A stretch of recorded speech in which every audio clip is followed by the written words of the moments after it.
አለኝ። አላህ እጁ 5 ጣቶች አሉት ብለህ ታምናለህ? አንድ ደቂቃ ብቻ አዳምጠኝ። 3 4 5 ጣቶች አሉት ማለት ነው። ቆይ አንድ ደቂቃ ብቻ አዳምጠኝ። አዳምጡ። ስለዚህ በቁጥር ደረጃም እንደኔው የሆነ 5 ጣት አለው እንዴላለው ምን አልከኝ? 5 ጣት አለው እንዴ? 5 ጣት አለው ወይ ማአላ 5 ጣት የለውም? እንደ 5 ጣት አለኝ ብለዋል ያለው መሰለኝ። ስንት ጣት ነው ያለው? ማስረጃ አምጣ። ታታው ዝም ብለህ አትናገር። እጅ አለው ነው አለው ካለው በሰጥ መረጃ። ስለዚህ ከኔ ጋር ይመሳሰላል ማለት ነው። አምጣው፣ ጥሩ ነው አምጣው። ከኔ ጋር ይመሳሰላል ማለት ነው ወይ? በተአምር ከአንተ ጋር ይመሳሰላል። አሁን አንተ የምታወራው ፍጹም ውሸት እንደሆነ ማውቀው ማለት ነው። ባሳየ እላለሁ ቅድም አንድ ቀን ማለት ነው። በጣም ውሸት ነው ወይት ክርስቲያን ቆይ አሁን 5 ጣት እንዳለው ባሳየህስ አልኩ። አሳይ፣ ምንም አይደለም፣ ግን በጣም ውሸታም ነው። which means 5 ጣት ካለው አላህ የኛ ቢጤ ነው ማለት ነው። 2 እጅ ያለው እጁ 5 ጣት ካለው አሁን ቢጤ ተገኘለት። አሳይኛ መጀመሪያ ሊያሳየ ነው። ቅድሚያ ያሳየኝ ብሏል። ካሳየ ነው ስንት ጣት እንዳለው ነው የምታውቁት? ጣት አለው ብላ ያምናሉ። የጣቱን ብዛት ግን አያውቁም። በጣም እኮ ነው የሚገርመው። አላምንም። ጣት አለው ቢያምኛ አላውቅም። እንዴ አላጣት የለውም። አንተ እጅ አልባ ነው ጣት አልባ ነው የምታመልከው? ዱልዱም እኮ የሚሆነው ጣት ከሌለው ቆማጣ ነው የሚባለው በሀገራችን። እንደዛ ልታደርገው ነው አንተ ተው።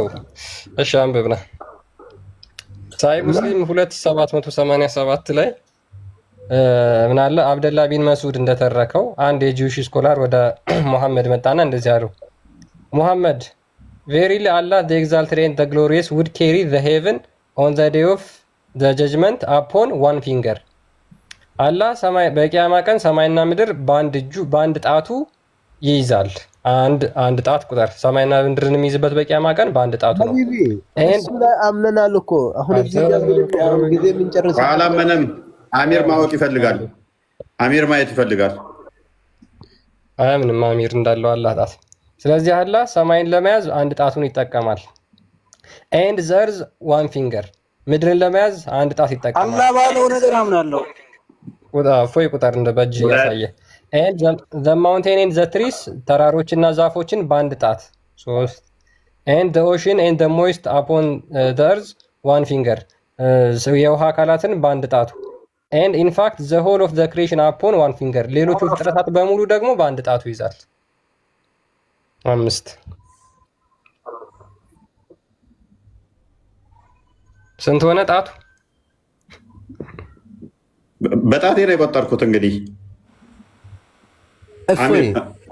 አንዴ ጣልቃ ትግባ። ስንት ነው አሚር? 5 ነው። አላህ ስንት ጣት ነው ያለው?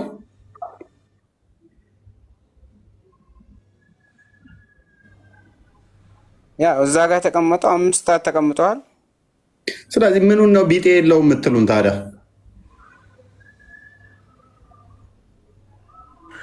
ቆይ ርዕሱ እኮ ከኔ ጋር ነበር። ለምን ወደ እሱ ትሄዳለህ? አንተ በእናትህ ጣልቃ ትግባ። ቆይ ከአንተ ጋር አይደለም። እሺ እንጣቂ መልስ።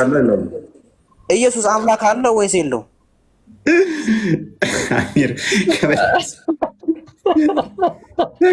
አወቀ በቃ ዛሬ አሚር ሳትከፍር አትወጣም። የተጠየቃችሁ መልሱና እኛ እንግባበት።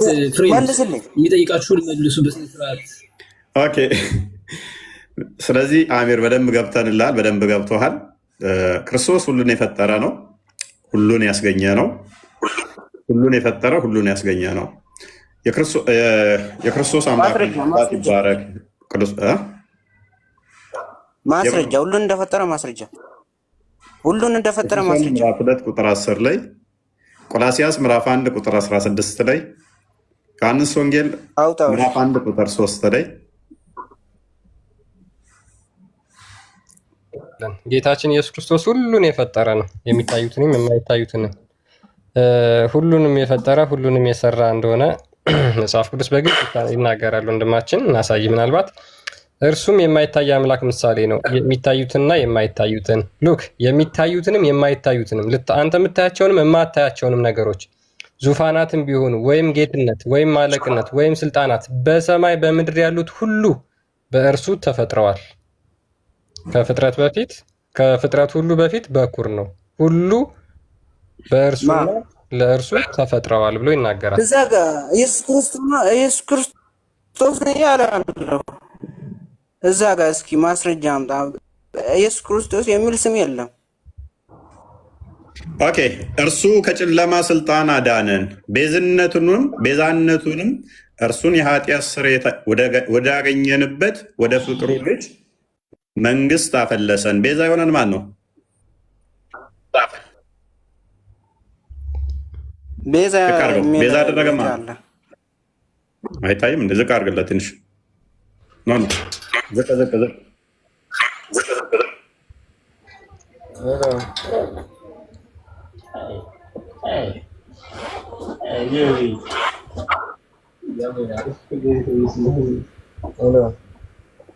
ቤዛችን ማን ነው?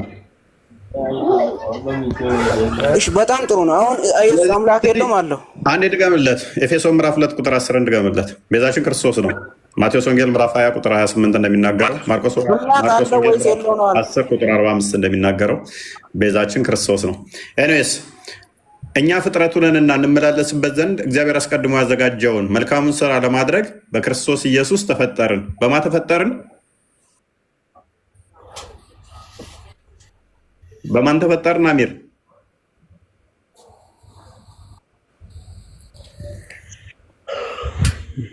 ምዕራፍ አንድን ቁጥር 3 እንክፈተው።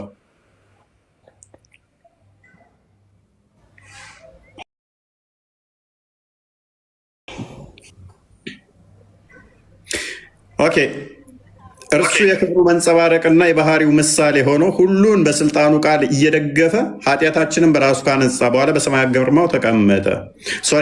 ሁሉን ወራሽ ባደረገው ደግሞም ዓለማትን በፈጠረበት በልጁ በዚህ ዘመን መጨረሻ ተናገረን። ዓለማት በማን የተፈጠሩት? በልጁ በወልድ ማለት ነው፣ በክርስቶስ። ዮሐንስ ወንጌል ምዕራፍ 1:3 እንክፈተው።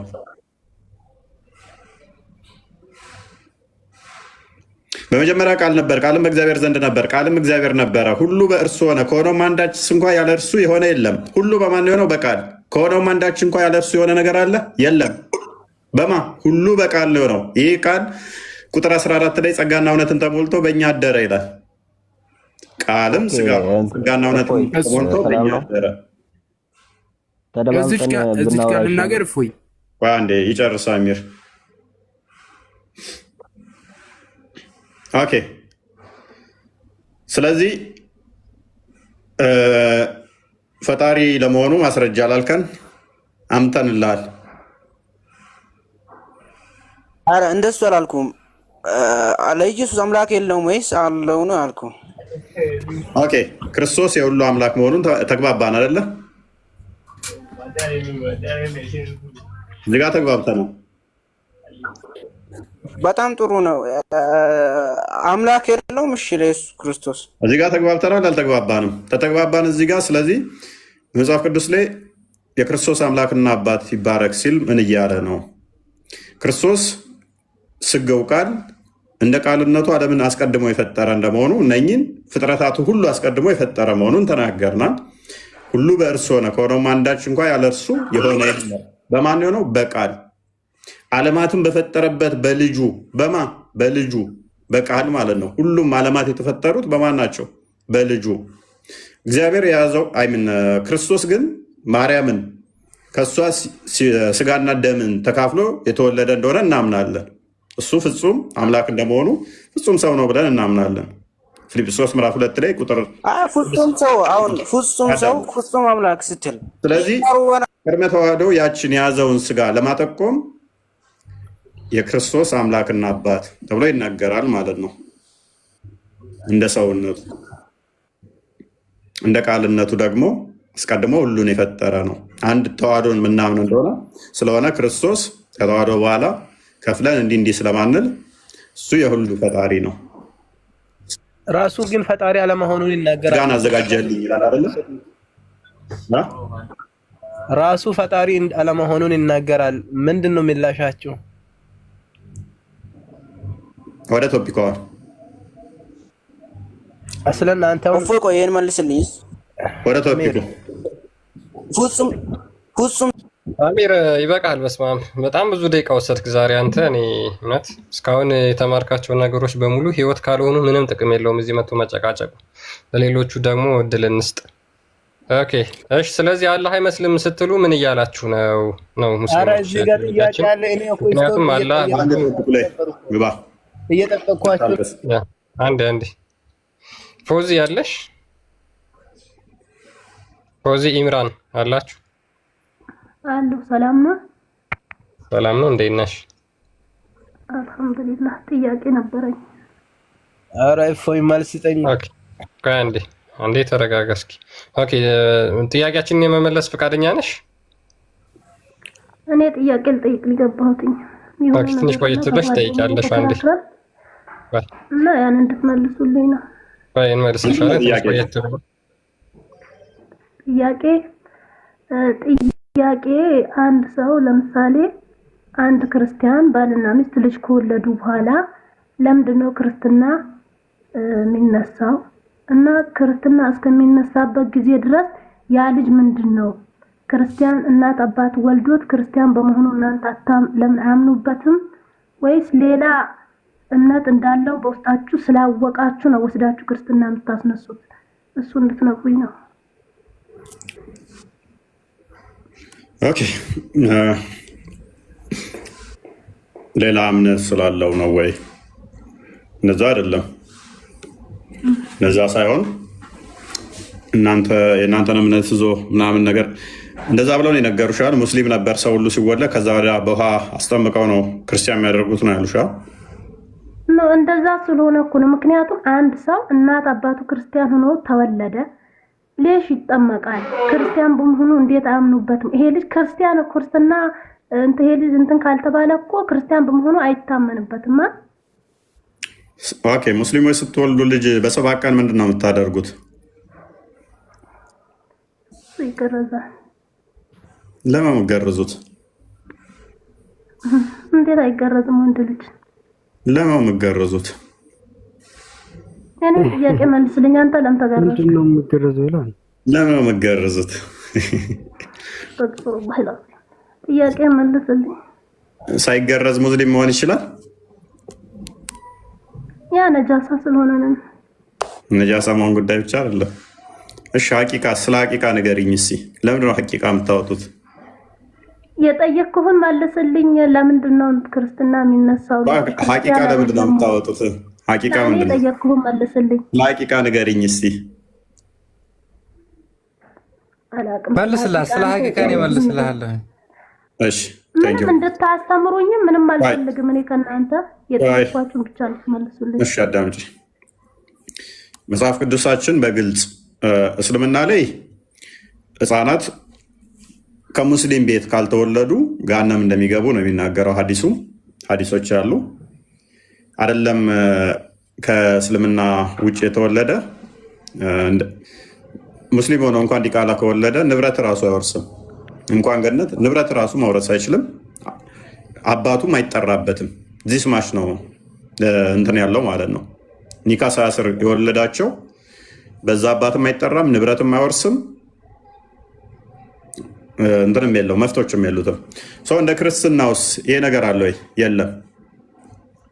ሕዝቅኤል ምዕራፍ 18 ቁጥር 4 ሕዝቅኤል ምዕራፍ 18 ቁጥር 20 ላይ እንደሚናገረው በግልጽ መጽሐፍ ቅዱሳችን በግልጽ እንደሚናገረው ልጅ የአባቱን ኃጢአት አይወርስም።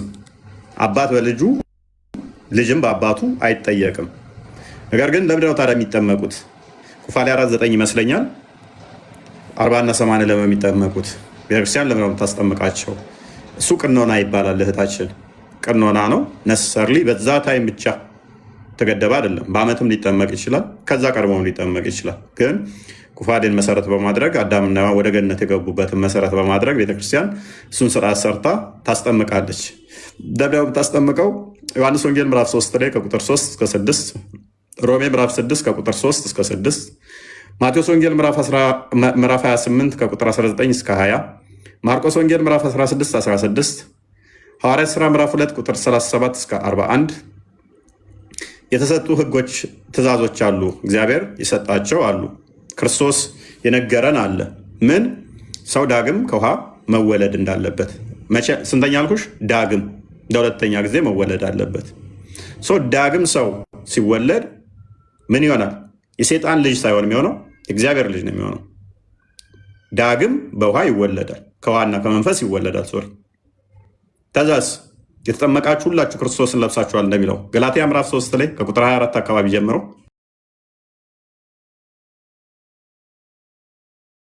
የለም የተጠመቁ ሁሉ ክርስቶስን ይለብሳሉ፣ የእግዚአብሔር መንግስት ወራሽ ይሆናሉ፣ አባታችን ብለው እግዚአብሔርንም ይጠራሉ። ሮሜ ምዕራፍ 8 ቁጥር 15 እስከ 17 እንደሚናገረው አባት አባት ብለው የሚጮሁበትን፣ ማቴዎስ ወንጌል ምዕራፍ 6 እንደሚናገረው አባት አባት ብለው የሚጮሁበትን ያንን ጸጋን ይጎናጸፋሉ፣ የእግዚአብሔር ልጆች ይሆናሉ፣ የእግዚአብሔርን መንፈስ ይቀበላሉ። ሲጠመቁ የእግዚአብሔርን መንፈስ ይቀበላሉ። ያ የእግዚአብሔር መንፈስ ደግሞ አባት አባት ብለው እግዚአብሔርን እንደ አባታቸው እንዲጠሩ ያደርጋቸዋል። የሰይጣንን እንትን ይቃወማሉ ማለት ነው። ስለዚህ የእግዚአብሔርን ልጅነት ያገኛሉ፣ ዳግም ልጅነትን ያገኛሉ፣ ከክርስቶስ ጋር ህብረት ያደርጋሉ፣ አንድ ብልት አንድ አካል ይሆናሉ። ይህንን ታዲያ ለምንድነው ልጆች ለምንድነው ወደ ቤተክርስቲያን የሚሄዱትና የሚጠመቁት? ምክንያቱም ማቴዎስ ወንጌል ምዕራፍ 18 ከቁጥር 1 እስከ 7፣ ማቴዎስ ወንጌል ምዕራፍ 19 ቁጥር 13 እስከ 14 አካባቢ ላይ ጠይቀውት ነበር ክርስቶስን ይህንን ጥያቄ። ምን ብለው? ህፃናት ይዘው መጡና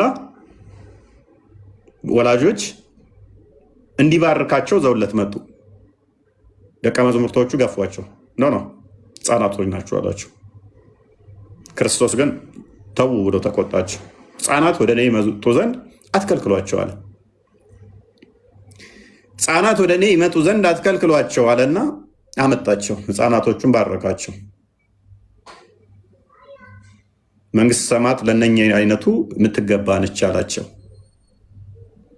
ካልተመለሳችሁ እንደ ህፃንም ካልሆናችሁ መንግስት ሰማትን አትወርሷትም አላቸው። ሰው እንደ ህፃን ሊሆን ህፃናት በቤተክርስቲያን ለአባቶች እንኳን ለእናቶች እንኳን ምሳሌ መሆን ችሎታ ስላላቸው አንድም እነሱን ንጽህናቸው እዚህ ጋር ባይጠመቁስ ምን ይሆናሉ? ባይጠመቁስ አዳምጥ ቆይሱን ወይት ህፃናቶቹን ሲያይ ንጽህናቸውን ቅድስናቸውን ቤተክርስቲያን እያየ ሲያስቀድስ እንኳን የእሱ ኃጢአት ትዝ ይለዋል። እንዲመለስ ራሱ ይረዳዋል። ካልተመለሳችሁ እንደ ህፃናትም ካልሆናችሁ እግዚአብሔር መንግስት አትወርሱ የምትለው ህፃናቶቹን እነኛ ምስኪኖቹን ሲያቸው እሱ ያሳለፈበትን የህፃንነቱን ጊዜ ሲያስበው አሁን በኃጢአት ተጨማልቆ ከሆነ እንደ ህፃናቱ ይመለሳል። ንጹህ ልብን ወደ መያዝ ማለት ነው። ስለዚህ እኛ ማንን ህፃናቶችን እናንተ አትገቡም ብለን ከቤተክርስቲያን የምንከለክላቸው? ማንን አንችልም ማለት ነው። በ80 ዓመትና በ60 ዓመትና በ40 ዓመትና በ20 ዓመትና በ10 ዓመትና በ1 ዓመትና ቤተክርስቲያን አትከለክልም።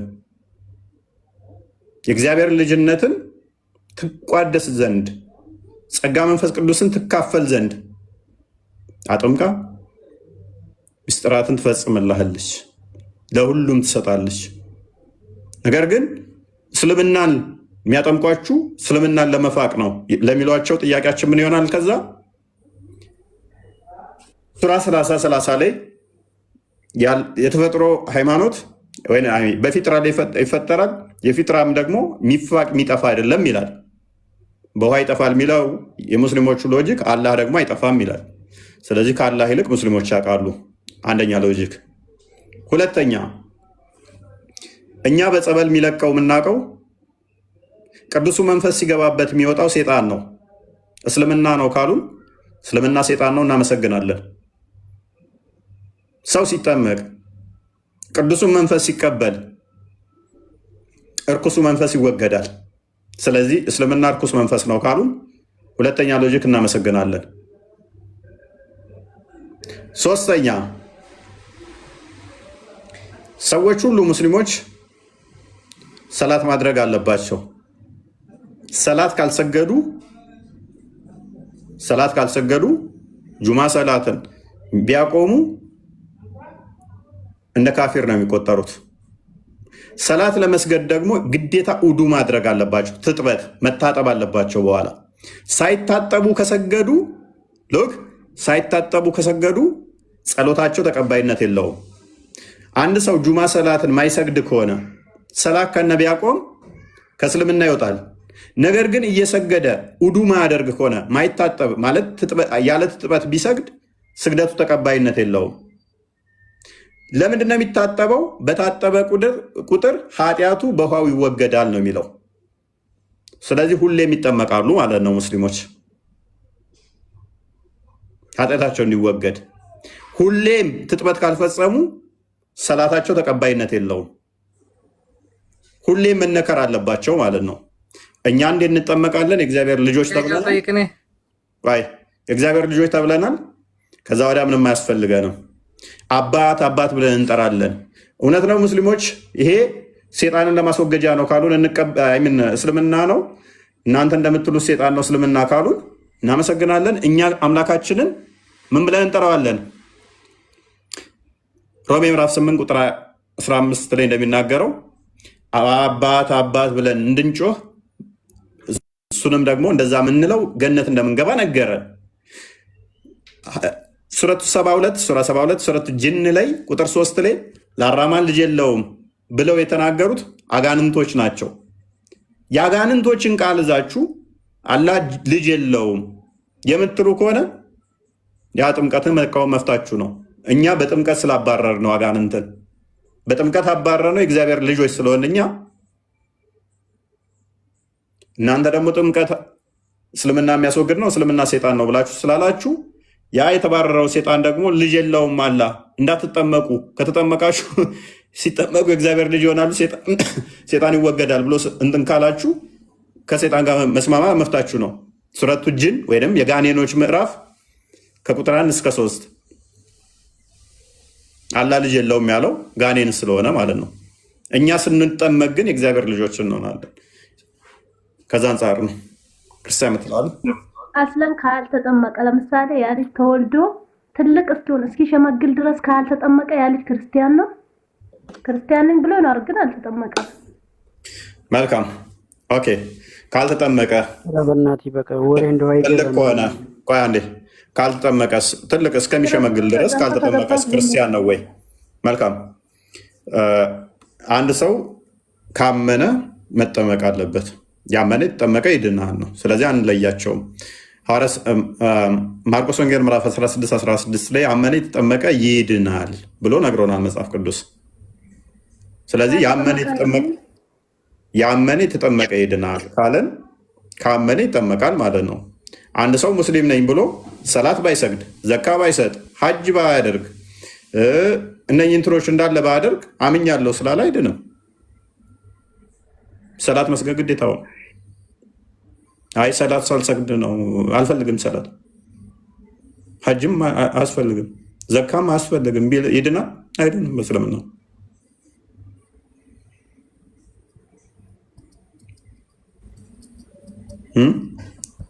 አሁን የእስልምናውን ተውና እኔ አንተን የጠየቅኩት ይሄ ሰው ክርስቲያን መሆኑ ትክክል ነው? እሺ ሳይጠመቅ ቢኖር ክርስቲያን አይደለም እንጂ ሲጀመር ጥምቀት የማይጠመቅ ከሆነ ክርስቲያን አለበት ማለት ነው።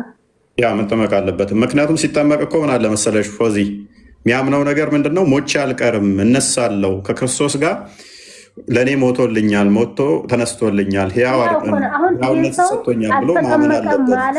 ይህን አላምንም እያለ ክርስቲያን መሆን አይችልም። ምን ያ ሰው አሁን ለምሳሌ ሳይጠመቅ ከኖረ እስከ ትልቅ እስከሚሆን ድረስ እስከሸመግል ድረስ ካልተጠመቀ ክርስቲያን ቢል ራሱ ክርስቲያን አይደለም። ልክ እንደተወለደ እንዳለው ነው ክርስትና የሚነሳው። ያኔ ክርስቲያን ሊሆን ነው እንጂ ሲጀመር ክርስቲያን አይደለም። ለምሳሌ አሁን ስለዚህ ሰላት ጎበዝ which is lame argument ስቲል በደቂቃ ውስጥ የሚመታ። ስለዚህ አንድ ሰው ልብ በሉ ተወለደ ዝም ብሎ ቢኖር ሻዳም አላዘም መስጊድም አልሄደም አዳምጪ። ከዛ ወዲያ ትጥበትም አይታጠብም፣ ሰላትም አይሰግድም፣ ሀጅም አያስፈልግም ለሱ ጂዚያም አይከፍልም። አይምን ጂዚያ አልኩኝ፣ ዘካ። ይሄ ሰው ሙስሊም ነው? ዶክተር ሙና እንግዲህ አንድ ሰው ተወለደ፣ ሰላት አይሰግድም፣ ዝም ብሎ የሚኖረው ዘካም አይሰጥም፣ ሐጅም አያስፈልግም ብሎ ቁርአንም አይቀራም ነው የማይገናኝ። አንቺ እኮ ነሽ አይገናኝም ያልሽው። የእኛን አስተምሮ አንቺ ነሽ የምታውቂው። ሙስሊም ነው ይሄ ሰው? ሙስሊም ነው ወይ ይሄ ሰው? ቆይ አዳምጪ። ሙስሊም ነው ይሄ ሰው? ዘካም አይሰጥ፣ ሰላት ማይሰግድ ሙስሊም ነው? ሰላት ማይሰጥ እሱ አለው፣ የራሱ የሆነ ነገር አለው። እሱ በስልምና ሙስሊም ነው ወይ? ሙስሊም ነው ወይ? አንድ ሰው ሙስሊም ነው እንትን ግዴታ የሆነውን ነገር ካላረገ ያኔ በአለው ለሁሉም ነገር ቁርአን አስቀምጦልኝ አለው አይደለም? ሙስሊም ነው ወይ? ይሄ ሰው የተፈጠረውን ያልኩክ ሲፈጠር ክርስትና ካልተነሳ አስቀምጨሻው ሙስሊም ነው ወይ?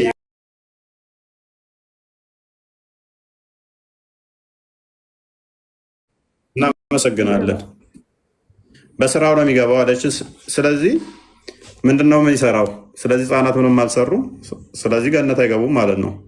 ምክንያቱም ገና ሲወለዱ ሁሉም አጋንንት ያጣብቅባቸዋል። የረሳሁትን አስታወሽኝ። እንደውም ቀደመን ብያቸዋለሁ፣ አጋንንት የሚወገድበት ነው ብያቸዋለሁ። እኛ አንድም አይደለ እንደነሱ አስተምሮ። ምክንያቱም እንደው ሲጠመቅ ቅዱሱ መንፈስ ሲቀበል እርኩሱ መንፈስ ይወገዳል ብለን ካመንን አላህ አስቀድሞውኑ ሴጣንን ነው የሚያስጠጋባቸው። ሱራ 1765 አካባቢ ላይ ራሱ ነው የሚያስጠጋው። ባይዘ ሴጣንን ሰው ሲወለድ ሁሉም ሴጣን ነክቷቸዋል ነው የሚለው ሐዲሱ። ሁሉም። ቁርአኑ ደግሞ ምን ይላል? አማኝን አይነካም ይላል። ሰው ሁሉ ሲወለድ ህፃናት የሚያለቅሱት ሴጣን ስለሚቆነጥጣቸው ነው ይላል። አሁን አስማሚልኝ ፎዚ። ህፃን ሲወለዱ ከመርየም እና ከኢሳ ውጭ እንዳኑ ሰይጣን ሲቆነጥጣቸው ሚል ያለው በቁርአን ነው ያለው። ሐዲስ ነብይሽ የኔ ወድ ነብይ እንደዛ አለው። አዎ እስቲ ያሳየኝ። ኦኬ ክፈትላ ክርስቲያን ሉክ። ሁሉም ህፃናት ሙስሊም አይደሉም። ምክንያቱም ሁሉንም ሰይጣን ቆንጥጧቸዋል። አማኝ ያልሆነ ነው ሰይጣን የሚነካው ብሏል አላህ። አማኝ ከሆኑ ሰይጣን ሊነካቸው አይገባም። ፔሬድ። ሰይጣን ሁሉንም ከማን ውጪ? ከኢሳና ከመርየም ውጪ። እዚሁ ጠይቅሻለሁ ገና። ኢሳን ነው ሰይጣን ሊነካው ያልቻለው ስወል። ለምን? ሁሉንም ነብይሽን ራሱ ምጅልግ አድርጎ አስለቅሶታል። ኢሳን ለምንድን ነው እሱ መንካት ያልቻለው? ሁሉንም ነክቶ ለምንድን ነው እሱ ኢሳን ሊነካው ያልቻለው? ቁርአኑ ደግሞ በግልጽ ምንድን ነው የሚለው? አማኝ ያልሆኑትን ነው የሚነካው ነው የሚለው። እዚህ ቁጭ ብላ አንተ ደግሞ ማረባ ጊፍት ትሰጠኛለህ። አበባ ደህና ነገር አትሰጥም። አንብብላት በል።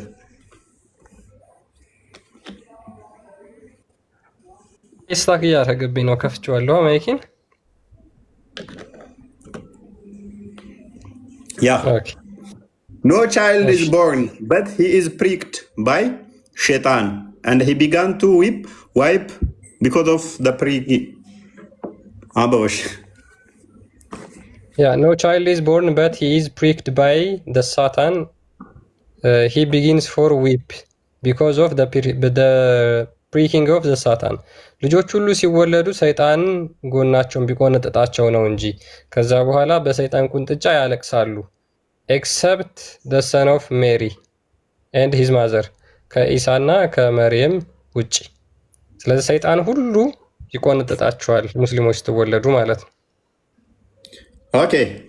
ስለዚህ ፎዚ እኛ ህፃናት ተጠብቀው እንዲያድጉ በቅዱሱ መንፈስ ተባርከው እንዲያድጉ ሰይጣን እንዳይጫወትባቸው አስጠምቀን የእግዚአብሔር መንፈስ እንዲቀበሉ እናደርጋለን። ያንቺ ውዱ ነብይሽ ቅድም እንዳልሽው ሰይጣን ህፃናቶቹ እንዲቆነጠጡ አላህ ያስጠጋባቸዋል ማለት ነው።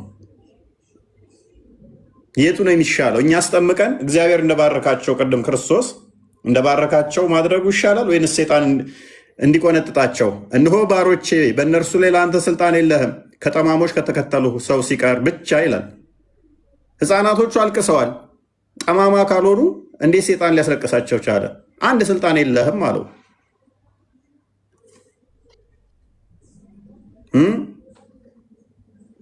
17 65 አንዴ ክፈተው ድገምና። ስለዚህ የትኛውን ነው ምረጡ እስቲ ወገን።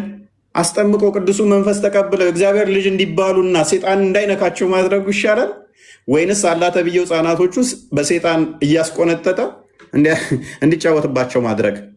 ባሮቼ በእነሱ ላይ ፈጽሙ፣ ለአንተ ስልጣን የለህም ሴጣን። ስለዚህ ህፃናቱ ያላ ባሪያ ናቸው ከተባለ ሴጣን ደግሞ በእነሱ ላይ ፈጽሞ ስልጣን የለውም ከተባለ ሐዲሱን እንዳሳየናችሁ ደግሞ ምልግ አድርጎ አስብሏቸዋል።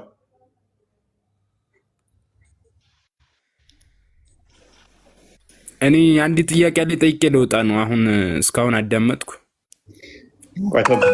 ደግሞ ቶፒኩ ላይ መለሱት ትንሽ አንዴ መልስ አስገባኝ። ስታክ እያደረገብኝ ስለሆነ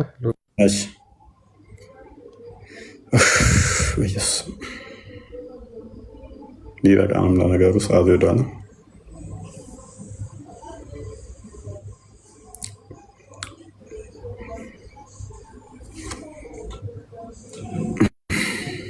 ካልተጠመቀ ግን ክርስቲያን አይደለም ማለት ነው። እሺ ጨረሳችሁልኝ? እኔ አልነበርኩኝም። ነበርሽ? መኖሩ ምን ደረሰ? በደንብ ሰምተሻል? ነበርሽ? ያልተጠመቀ ሰው ስላለ ነው። እስካሁን ድረስ አልተጠመቅኩም፣ ግን በደንብ ሰምተሻል መኖሩን። ጥሩ ነው፣ ይበቃሻል። ላ የአሁኑም ቦታ እኔ ኡስታዞችን ጠይቃለሁ። የራሱ የሆነ ነገር ይኖረዋል። ምን ብለሽ ነው የምትጠይቂው? ምን ብለሽ ነው የምትጠይቂው? አሁን እኔ መልስልኝ። አሁን ህፃናት ምን ብለሽ እንደምትጠይቂ ንገሪና። ምን ብለሽ እንደምትጠይቂ ንገሪና። አሁን አነበባችሁልኝ አይደል? ሰይጣን ይቆነጥሳቸዋል፣ ምልክ ያረጋቸዋል አልክ። ያኔ እሱ ሊሽ ለምን ብዬ እንጠይቃቸዋለሁ። ስለዚህ ሲወለዱ ሁሉም ሰይጣን እንደሚቆነጥጣቸው ከገባሽ አላህ ደግሞ ምን ብሎ ቆነጥጣቸው የራሱ የሆነ ነገር ይኖረዋል። አዳምጫ አላህ ደግሞ ብሎ የኔ ባሪያዎች የሆኑትን አይነካም ብሏል። አላዳመጥኩም ያልሽውን እዚሁ በደቂቃ ውስጥ አስፈረስኩሽ። አየሽ፣ ሴጣን የቆነጠጣቸውን ያልሽውን በደንብ አድርገሽ ስለሰማሽ በደንብ እንደገባሽም ስለማቅ ማለት ነው። እና እንደገባሽም ስለማቅ ማለት ነው። እና ኤኒዌይስ አንተ ድምፅ ይደርባል። አሁን የኔ መልስ ከምን ደረሰ? ወደ ሌላ ክርስቲያን ነው። አንዴ ቶፒክ ላይ ግቡና ከዛ በኋላ ደግሞ ጠይቃላችሁ። ጥያቄ እንጠቀም። ምንድነው ዛሬ አሚር ስንተኛ ጥያቄ ነው? አራተኛ ወይ አምስተኛ ጥያቄ? ካልተጠመቀ ክርስቲያን አይደለም ማለት ነው። ተመጣ ትጠመቃለህ። ምን መጠመቁን ፈርታው ነው? አሁን እኔ ምን ይዤ ማለት ቅድም ስትናገር ማለት ነው መንግስተ ሰማያትን ይወርሳሉ አልክ። እንደዛ ስትል ልጆች ደግሞ ካልተጠመቁ አይወርሱም ማለት ነው። ኦኬ፣ ህፃናት ኤክሰፕሽን ላይ ዶግማ አይመሰረትም። በደንብ አስተውል። ኤክሰፕሽን ላይ ዶግማ አይመሰረትም። ህፃናትን ግን መባረክ አለባቸው፣ መጠመቅ አለባቸው። አሁን በቤተክርስቲያን ውስጥ ማደግ አለባቸው። ካልተጠመቁ ለምሳሌ ዛሬ ተወልዶ ዛሬ ቢሞት፣ በ2 ቀን ቢሞት፣ በ3 ቀን ቢሞት፣ በአመቱ ቢሞት እንደዛ እያልከኝ ነው? አይ ቢያረጅ እስከ ቢያረጅ ካረጀማ እኮ ለምን አይጠመቀው?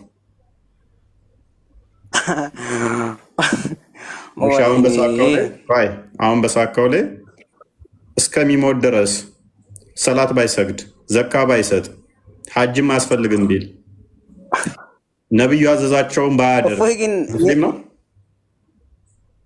ይሄ ነገር ይገናኛል ከሱ ጋር?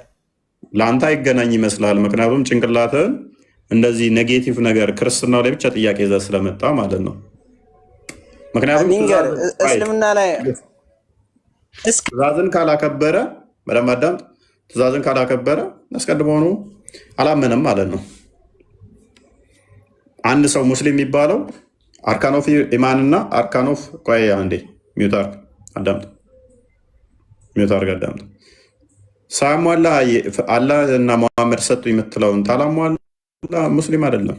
በእስልምናው ሳሟላ መሆን ስለማይችል ማለት ነው። እስካልካደ ድረስ ሙስሊም ነው። እስካልካደ ድረስ ማለት አሁን ባህል ላይ እስከሚያምን ካመነ ሙስሊም ነው። እሱ ሰላት ካልሰገደስ ሙስሊም ነው። እንደውም የቂያማ ቀን መጨረሻ ላይ የሚወጡት ከገሃነም ቅጣት የሚወጡት ሙስሊም በመሆናቸው መሐመድን በማወቃቸው ብቻ ነው የሚወጡት። አላህ ጌታችን ነው ማለታቸው ብቻ ሰላት ሳይሰግዱ ማለት ነው። መጨረሻ ላይ ይወጣሉ። እሳት ለቅባቸው ነበር ቢል ያለውስ መሐመድ ምን ሰላት የጁማ ሰላትን የቀሩ እሳት ለቅባቸው ነበር ያለው። እስኪ ደግሞ ይሄን ነገር ጁማ ብቻ አይደለም ሙስሊም ሆነህ ሁሉንም ሰላት መስገድ ግድ ነው እና መጾም ዘካ መስጠት ግዴታ ነው። እንዴት ግዴታ የለብንም ትላለህ ካሚር?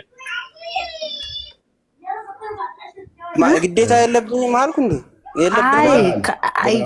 አዎ መስገድ ሙስሊም ነው ካልሰገደ ማለት ካልሰገን ካልጾምን ዘካ ካላወጣን እንዴት ነው እስካልካደ ድረስ ሙስሊም ነው።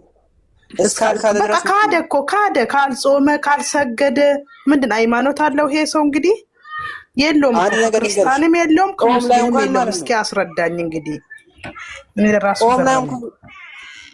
ኦም ላይ እንኳን ማለት ነው። አሁን አንድ ሰው ቢሚል በአንድ ነገር ቢሚል ማለት ነው በሱ ነገር እንደ እስካላመነ ድረስ ያ ሰው ሙስሊም ነው። ምክንያቱም እምነቱ ሙስሊም ነው የሚያምነው በአላህ ነው። ስለዚህ ለምንድን ነው ታዲያ የምትሰግዱትና ጁማ ብቻ አይደለም ጁማ ብቻ አይደለም ኢድም ብቻ አይደለም ረመዳንም ብቻ አይደለም ግዴታ የትኛውንም መስላት ሰላት ግዴታ አለብን። ግን እንዲህ ማለት የለብክም። እንዴት ሃይማኖት በምንድን እንግዲህ ካልጾምክ ካልሰላትክን ካልሰገድክ በምንድን ነው? ዘካ ካላወጣክ እንደውም ቢቻል ሀጅ መሄድ እንዴት ሙስሊም ነኝ በማለት ብቻ አይ እኔ ይሄንን አላምንም። እስኪ አስረዳኝ። እኔ ላላቅ እችላለሁ የሚል ማስረጃ አለ ከሀዲስ? የለም ሀዲስ አለ ወላሂ። ኦኬ አዳም አሚር ስለዚህ ነብይ ለምሳሌ ያቀረበው ምሳሌ ከተጠየቁት ማለት ይመስላል። ነብይ እንደዚህ ብሏል። ለምሳሌ ጁማ ሰላት የሚቀሩትን እሳት ለቅባቸው ነበር ብሏል። ስለዚህ ሙስሊም ከሆኑ ለምንድን ነው እንደዛ ማለት ያስፈለገው? ግፈኛ ነው ነብይ ማለት ነው። ኧረ ጉድ ነው። ካልሰገድን ምን ሙስሊም ነን በስም ብቻ አሁን ዝም ብለህ ክርስቲያን ነኝ ብቻ ማለት አንድ ጥያቄ ነበረኝና ላውራችሁና ሰላታችንም ግድ ነው ሁሉም ነገር እና ስለዛ አሚር አስተካክል። ራሱ አምስቴ ካልሰገዱ ነቢያቶች ግን ይጠመቁ ነበር። አሚር አምስቴ ነው ምናምን ካልሰገዱ ባይዘይ ከእስልምና ቀጥታ ይወጣሉ ነው የሚለው። አምስቴው ሶስቴ እንደዚህ ነው። የጁማ ሰላት ካለፋቸው ራሱ ሻዳ ደግሞ መያዝ አለባቸው። አያዙም ውሸት ነው። አያዙም በፍጹም ሲጀመር ማን ነው እንደዚህ ያለው? እናንተ የምታመጡ በምን መንገድ እንደሆነ እኛ አይገባንም። ሲጀመር እንዴት ምን ማለትሽ ነው? ምን ማለት ነው? ሰላት ሙስሊም የሆነ ነገር ሲጀመር ሰላት ይሰግዳል። ምን እንዳለ ሰምተሻል? ካልሰገደም ለራሱ ሙስሊም አለ። ሙስሊም ነኝ በማለቱ ብቻ ጀነት ያስገባል አለ። እንኳን ጀነት ዋዛብ ለራሱ አይገባው። ስለሰገደና ስላልሰገደ አይደለም፣ በስራው ነው የሚያስገባው። ስለሰገድሽም እና ስራሽ ምንድነው? ስራሽ ምንድነው? ካልሰገድን ካልጾምን ዘካ ካላወጣን ጥሩ ነገር ካራወላን ጥሩ ነገር ካልሰራን ስራሽ ይሄ ነው። ስለት ብቻ መሰገድ ደግሞ ሙስሊም የተሆነ ሰው እናንተ ቆይ ምንድናችሁ ሃይማኖታችሁ? እናንተ ሁለታችሁ ምንድነው ሃይማኖታችሁ? እስኪ ንገረኝ። አንቺ ምንድነው ሃይማኖትሽ? ሙስሊም ነሽ አይደል? እሱ ምን እንዳለ ሰምተሻል? አንድ ሰው አለ ሳይሰግድ ለራሱ ሙስሊም ነኝ ማለት ይችላል አለ። አይችልም። ከክርስቲያንም የለውም ከሙስሊምም የለውም ነው ያልኩት። እሺ እኔ ልመልስሽ። አሁን ጊዜ አንዴ ትሰጭኛለሽ? አንደኛ ደረጃ ስሚኝ፣ ሙስሊም ፍጡሩ ሲፈጠር ሙስሊም ከሆነ ይሄ ልጅ አልሰገድኩም እኔ ሰላት አቆሚያለሁ ብሎ ድጋሚ ሸሃዳ መያዝ አያስፈልግም። ግን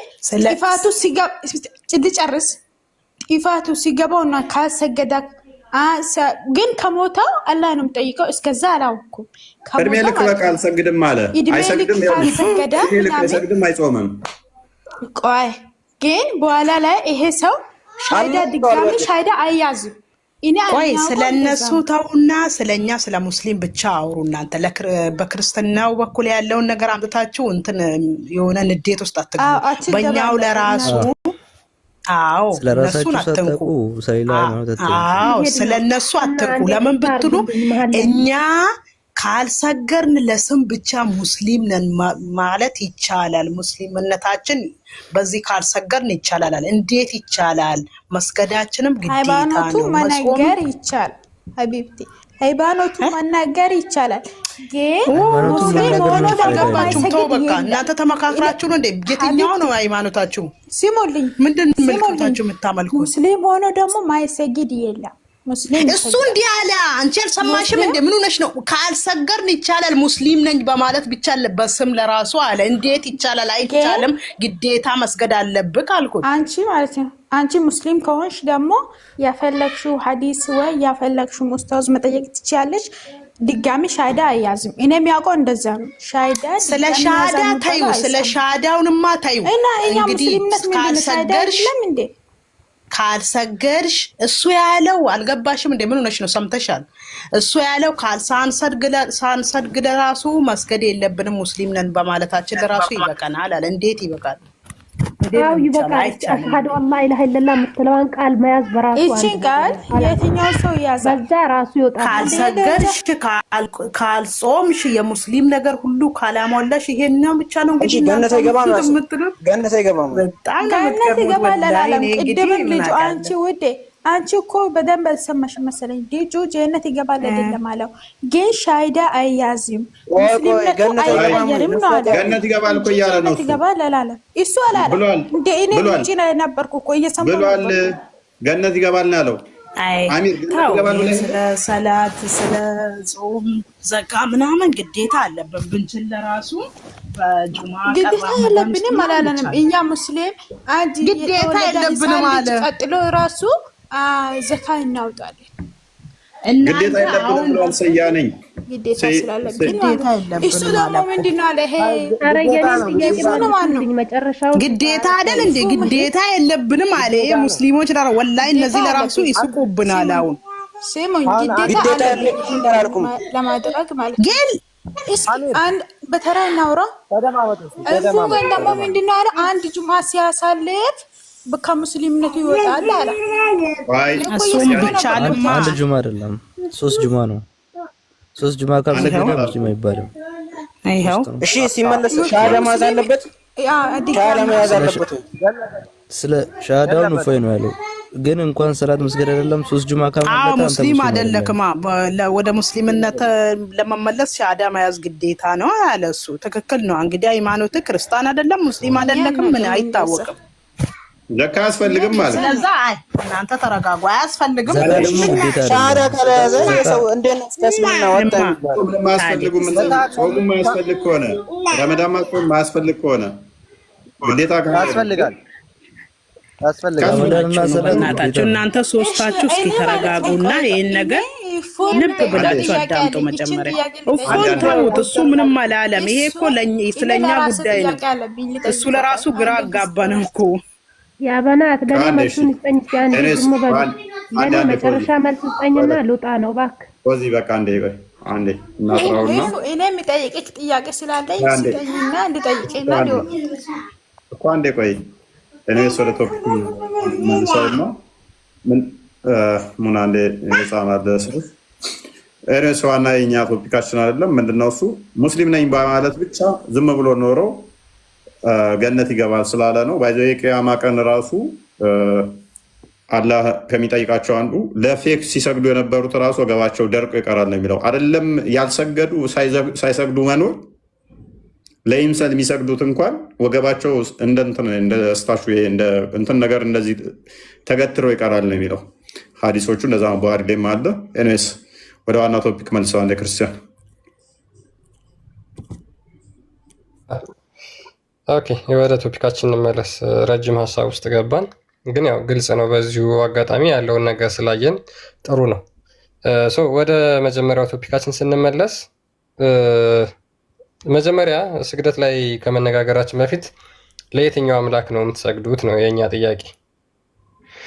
እጅ እግር ባት ስግደቱን ተወና አምሳያ የለውም ወደሚለው የመጀመሪያ ማለት ያ አምሳያ የለውም ማለት አሁን ዋብያዎች እንዳየነው እንግዲህ እጅ ካለው ሁለት እጅ ካለው አትሊስት ሁለት በሚለው ከኔ ጋር ተመሳስሏል። ሁለት በሚለው ከኔ ጋር ተመሳስሏል። እጅ በሚል ራሱ ተመሳስለናል። እንዴት ነው በምንም አምሳያ የለውም ሊባል የሚችለው? እጁ ደግሞ 5 ጣቶች ካሉት ጣት በሚል ተስማማን፣ ተመሳሰልን። 5 በሚል ጣቶች ደግሞ እንደገና አሁንም ተስማማን፣ ተመሳሰልን ማለት ነው። ባት አለው፣ ባት እኔም አለኝ። እግር አለው፣ 2 እግር ብለው ካመኑ እኔም 2 እግር አለኝ። 2 አይን አለው ካሉ እኔም 2 አይን አለኝ። ጆሮ አለው 2 ካሉ እኔም 2 ጆሮ አለኝ። አትሊስት በቁጥር ተመሳስለናል። አይ ኤግዛክት አንድ አይደላችሁም ከሆነ የሰውም ልጅ ኤግዛክት አንድ አይደለም። ሰማው የሆነ ቦታ ላይ ልዩነቶች አሉት። አሻራችን እንኳን አይን ስንሰጥ እንኳን ጣታችን አሻራ እንኳን አንድ አይደለም። ለዛ ነው አሻራ ላይ ምንለያየው ማለት ነው። ስለዚህ አንድ አይደለም፣ ማንንም አትመስለው የምትለው ዋብዮች እንዴት ነው እሱ የምትረዱት? ማለትም አካላትን የምታጸድቁ የሲፋቶች ብላችሁ ብትሉትም እነኛ የምታጸድቁ ምኑን አይመስልም እያላችሁ ነው ያላችሁት። በአይምሯችሁ ውስጥ ይንሳላችሁት አይደለም ወይ? ይሄ ከፍጡራን ጋር አይመሳሰለም ማለታችን ነው። ከፍጡራን ጋር አልተመሳሰለም ማለት ኦኬ፣ እሱ ፈጣሪ ነው፣ ግን ያ ፈጣሪው ግን እንደኔ 2 እጅ ያለዋል። በማስረጃ አውራ፣ በማስረጃ እንደኔ 2 እጅ ያለው አይደለ? አለው። ስለዚህ እሱ ፈጣሪ መሆኑን እኔ ፍጡር መሆኔ ነው ልዩነታችን ማለት ነው። ያ ግን ያንተን እጅ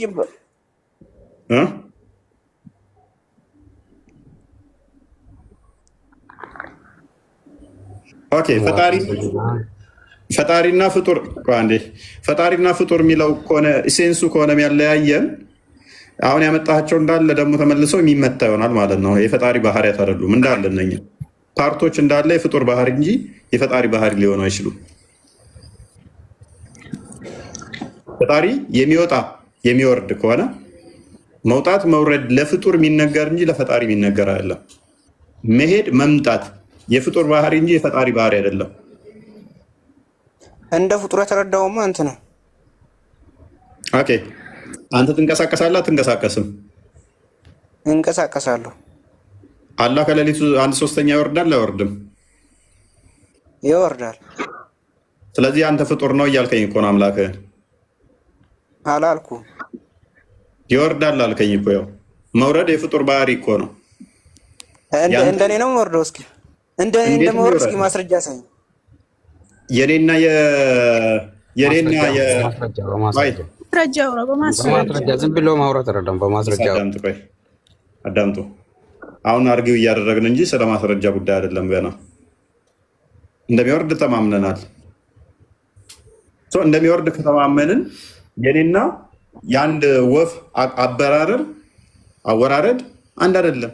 የኔና አንድ እንስሳ አካሄድ አንድ ላይሆን ይችላል። በሊፍት ስወርድ እና በእግር ስወርድ አንድ ላይሆን ይችላል። መውረድ የሚለው ግን በራሱ ምንድነው? እሱ የፍጡር መገለጫ ነው።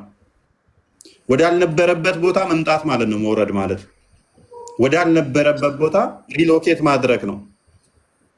ቼንጅ ኢምፖዚሽን ነው። ስለዚህ እንደዚህ ከሆነ ይሄ የፍጡር ባህሪ ነው።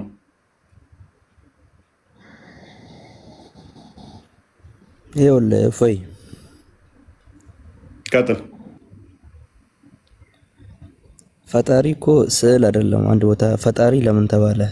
ይሄን ሁሉ ነገር ፈጥሮ ተነስቶ እንዴት ነው የፈለገውን ነገር ማድረግ ይችላል ብለን ነው የምናምነው። ፈጣሪ እስከሆነ ድረስ የፈለገውን ነገር ማድረግ ይችላል። እሱ ስዕል አይደለም። አንድ ቦታ እንትን ብሎ ይሄን ሁሉን ዓለም የፈጠረው ፈጣሪ ነው ብለን ነው የምናምነው። ስለዚህ ይሄን ሁሉ አንድ መንግስት አንድን ሀገር እንደሚቆጣጠር ሁሉ ይሄ ፈጣሪ እኛ ፈጣሪ ይሄን ሁሉ አገራትን ሁሉም ነገር ያለውን ነገር ምድር ላይ ያለውን ነገር ሁሉንም ነገር ይቆጣጠራል። የትኛውም ነገር ማለት ነው። የት ሆኖ ነው የሚቆጣጠረው? የት ሆኖ ነው የሚቆጣጠረው? ፈጣሪ ነው አይደል? ስዕል አይደለም የሚቀመጠው። እጅ ታዘርጋለህ ታዘርጋለህ። እጅ አለው የለውም? እጅ አለው የለውም? ፈጣሪ ለምን ተባለ? ፈጣሪ ሁሉም ነገር አለው ስለ ሁሉም ነገር አለው ስትል ለምሳሌ የትኛውንም ነገር ማድረግ ይችላል። ለኛ እጅ ሰጥቶ አይን ሰጥቶን ሁሉም ነገር ሰጥቶናል አይደለ? ስለዚህ ለአንተ ሰጣ ሁሉ እሱም መዞታል ማለት ነው። ለኔ የሰጠውን ራሱ እንዴት አይኖርም? መልካም። ስለዚህ ከአንተ በምንድን ነው የሚለየው ታዲያ?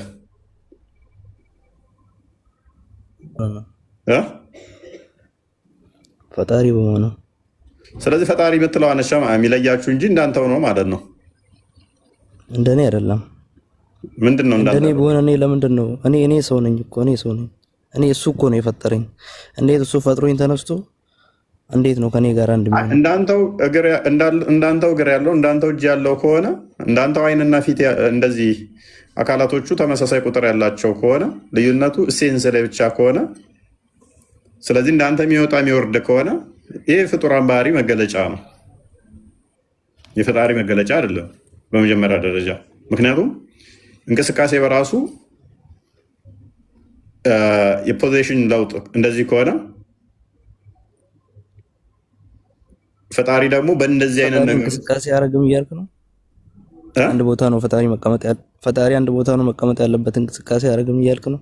እንቅስቃሴዎች ሁሉ ዳንስ ናቸው የሚለውን ያኔ ህፃን ሆኜ ነው አይ ዶንት ኖ እረሳለሁ። ብቻ ሆነ ሰዓት ላይ ነበረ በምን ቴሌቪዥን እንደሚተላለፍ ቦርጫም ሆነው እንቅስቃሴ ያደርጉ ነበር። እና ፈጣሪ እንቅስቃሴ አይነገርለትም፣ የፍጡራን ባህሪ ናቸው እነኝህ። እንደዛ ካልኩ ምን ይሆናል መሰለህ? ወክ ያደርጋል ልትለን እኮ ነው። ቆየት ብለህ እኮ እንቅስቃሴ አያደርግም ወይ ካልከን ቆየት ብለህ ፈጣሪ ወክ አያደርግም እንዴ ልትለን ነው። ፈጣሪ እንቅስቃሴ የሚያደርግ ከሆነ እንቅስቃሴ ደግሞ ካወቀው በታይምና ታይም ያስፈልጋል። ዲስታንስ ኦቨር ታይም ነው አይደለ? ቬሎሲቲን ስሰራው በታይም ውስጥ ገቨርን የሚደረግ ከሆነ በዲስታንስ ውስጥ እንትን የሚል ከሆነ ቼንጅን ታይም አይመን የሆነ ቦታ ላይ ቼንጅን ፖዚሽን ሲያደርግ በምን ያህል ደቂቃ ውስጥ በምን ያህል ሰከንድ ውስጥ ተብሎ የሚሰራለት ከሆነ እሱ ፍጡር ነው፣ ፈጣሪ አይደለም። የፈጣሪን ባህሪ የፍጡርን ባህሪ ለፈጣሪ እየሰጠው ነው። የሆነ እንቅስቃሴ የሚያደርግ ከሆነማ እሱ ፍጡር ነው። በቃ የሆነ ቦታ የሆነ ነገር ለማድረግ ሲፈልግ ሄዶ እዛ ጋር ደርሶ የሚመለስ እዛ ጋር ሳይታይ አድርጌ ልምጣ እዛ ጋር ብሎ የሚል ከሆነ እሱ የፍጡር ባህሪ ነው፣ የፈጣሪ ባህሪ አይደለም። ይሄ እኔ እንደዛ አላልኩም። ምክንያቱም ለምን መሰለህ? እንቅስቃሴ ቼንጅ ኢን ፖዚሽን ነው አይደለ? ዲቱ ሲቀነስ ዲዋን ብንለው ማለት